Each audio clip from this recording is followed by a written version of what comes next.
Alors aujourd'hui j'ai pas mal de news parce que j'ai rien foutu vendredi. Donc qu'est-ce qui s'est passé vendredi? Bah ça a bien pompé, hein. On a eu des records encore, surtout pour la finance. Alors il y a eu la Fed qui a donné son go pour que les banques puissent faire des buybacks. Donc faut savoir que les buybacks, hein, c'est ce qui pompe les stocks depuis facile les 5 dernières années. Et du coup, qu'est-ce qu'on a vu? Goldman Sachs, 8%, JP Morgan, Morgan Stanley, 6, 5. Je crois que le ETF sectoriel sur les banques, FNCL, a fini à plus 5%, hein, ce qui est pas mal pour un ETF. Donc c'était un bon petit coup à jouer. J'en ai parlé hein, ce week-end hein, dans la vidéo sur les ETF sectoriels, donc je donnais pas mal d'exemples. Ah, il faut que j'avais dit que je donnerais un lien, je ferai ça un peu plus tard. Je vous lirai un lien sur des exemples d'ETF sectoriels que vous pouvez utiliser. Ensuite, un petit mot rapide sur, putain, ça bouge, sur les SPAC ou les Blank Check Company. Donc, je vais en reparler dans une vidéo à part parce c'est trop long pour en parler. Mais en gros, ça peut être chaud l'année prochaine. Enfin, c'était déjà un peu chaud cette année, mais ça remplace, c'est une autre manière d'aller en bourse par rapport aux IPO et c'est de plus en plus utilisé. Du coup, il y a moyen que ça pompe pas mal l'année prochaine, hein. Donc, je crois que j'ai d'autres articles dessus. Donc, apparemment, en 2020, ça a déjà bien marché, mais on n'en parle pas trop. Donc il y a peut-être un coup à jouer pour l'année prochaine, hein. Je trouverai un ETF là-dessus. Donc il n'y a pas que aux US, hein, en France aussi. Donc il y a Niel, Pigaz et le premier actionnaire de Picard qui vont faire une SPAC pour l'alimentaire. Donc c'est l'alimentaire bio. Donc un genre de surgelé Picard mais version bio, enfin un truc un peu classique pour la bouffe bio, quoi. Donc voilà, donc c'est à la mode un peu partout, hein. Donc je ferai une vidéo dédiée là-dessus à l'occasion. Je voulais parler aussi de quelques personnes qui commencent à parler de shorter le dollar. Donc, short le dollar. Donc, Duncan Miller, donc c'est un bon, hein, c'est pas un gars comme moi qui fait des vidéos de merde sur YouTube, il sait de quoi il parle. Donc, ça peut valoir le coup de creuser un peu. Euh, Replace as the World Reserve Currency, donc pareil, hein, le dollar, il y a peut-être des risques. Donc, il y a peut-être des coups à jouer. Sur un ETF inverse du dollar, hein. Pareil, il faudra que je suivrai le mouvement. Un exemple de ce qui se passe quand la currency d'un pays se casse la gueule, au Zimbabwe, le fournisseur d'électricité numéro un du pays accepte que les gens payent leurs factures en dollars, parce que le dollar est quand même mieux que le dollar zimbabwéen. Donc, on pourra peut-être voir ça aux US hein, dans quelques temps avec, je sais pas, l'euro ou le bitcoin ou n'importe quoi.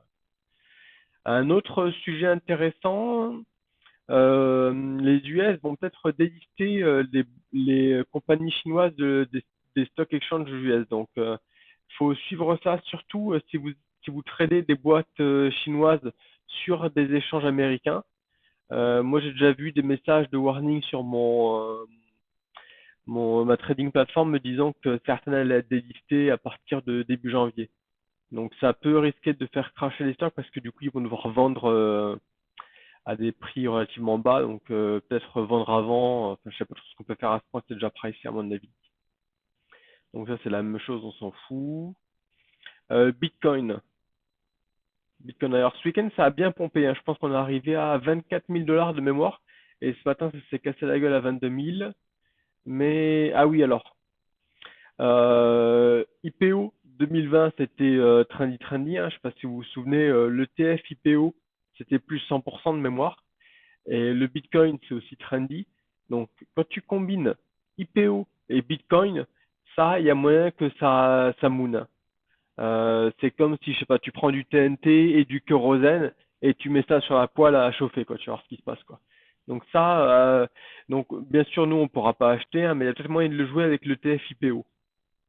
Voir dans mes vidéos d'avant, j'en parlais, hein, ou dans les sources.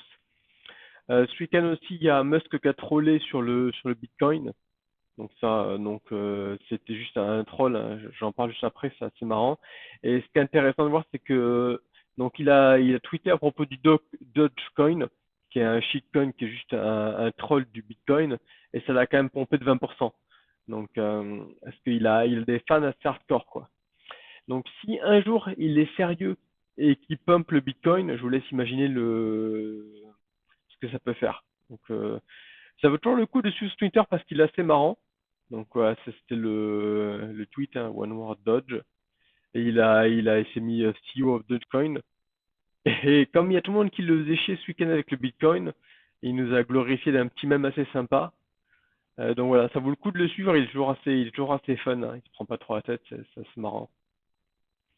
Alors les gouvernements, Japon, nouveau budget 1 trillion avec un déficit record, avec un déficit de folie.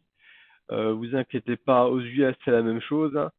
Toujours plus de dettes pour payer pour des stimulus et jamais réduire les dépenses, hein. Toujours augmenter les dépenses, augmenter la dette.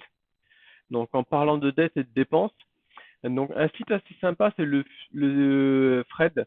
Donc c'est fait par la Réserve fédérale américaine, la Fed, et ça expose toutes leurs statistiques, donc c'est assez sympa à suivre.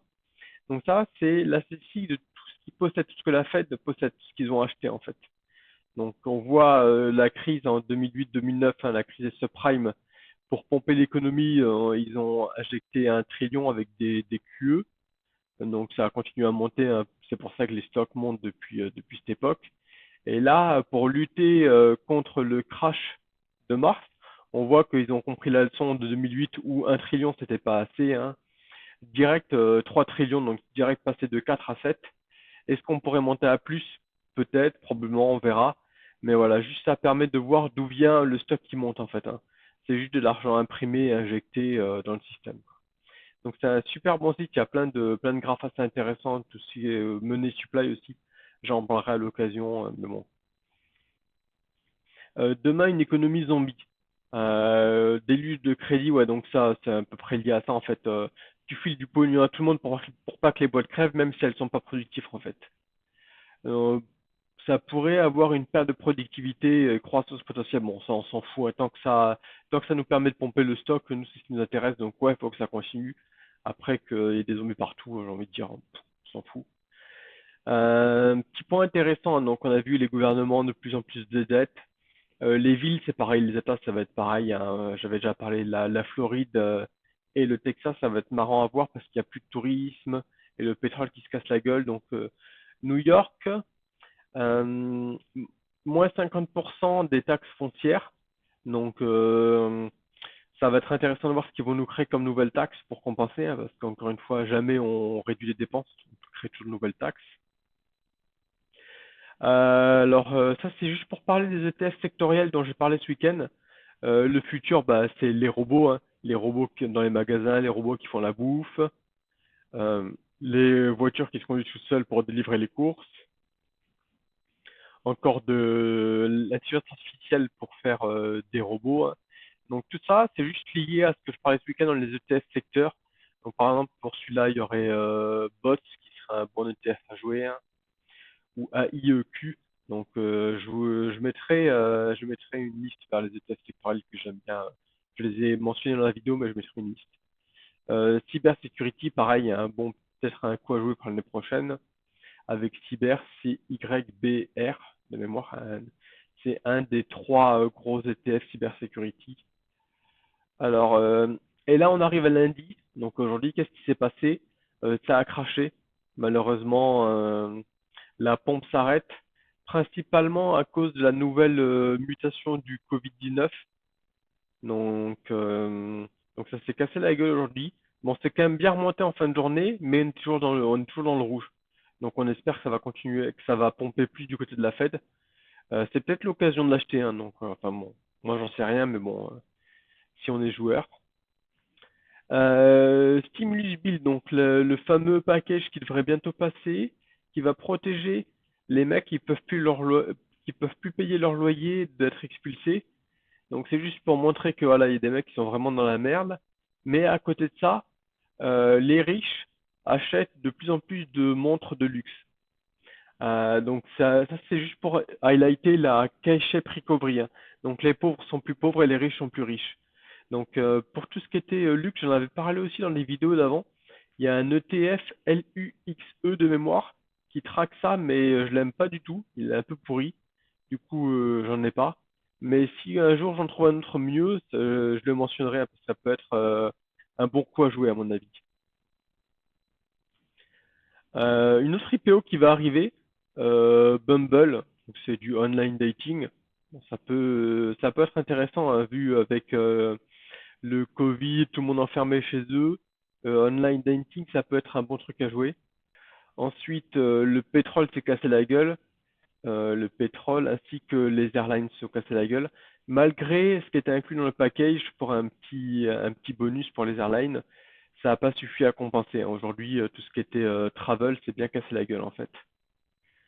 C'est à cause de toutes les mauvaises nouvelles du virus. Donc, si vous êtes vraiment joueur, il y a peut-être un coup à faire à en racheter plus. Moi, c'est ce que j'ai fait, hein, mais encore une fois, c'est pas un conseil, c'est juste un gamble, un petit pari, on va voir si ça paye. Des nouvelles. Alors j'en ai parlé encore ce week-end, hein, les ETF sur sectoriels sur la défense, donc XAR par exemple, XAR. Ça construit des porte-avions, des nouveaux avions, ça construit plein de des S-400 en Turquie. Donc il y a de plus en plus de tensions. Et du coup, forcément aux US c'est pareil, hein, ça balance du pognon à gogo, donc ça peut être un bon coup à jouer. Donc XAR, à voir, hein.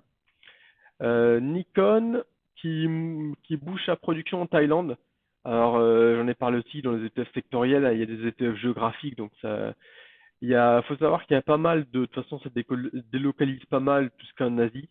La Chine n'est pas très bien vue en ce moment, donc Thaïlande et Vietnam, ça peut être des bons coups à jouer, hein. Et ça, c'est peut-être le plus important, le plus gros point, c'est que en ce moment, ça discute pas mal sur le pouvoir de la Fed aux États-Unis.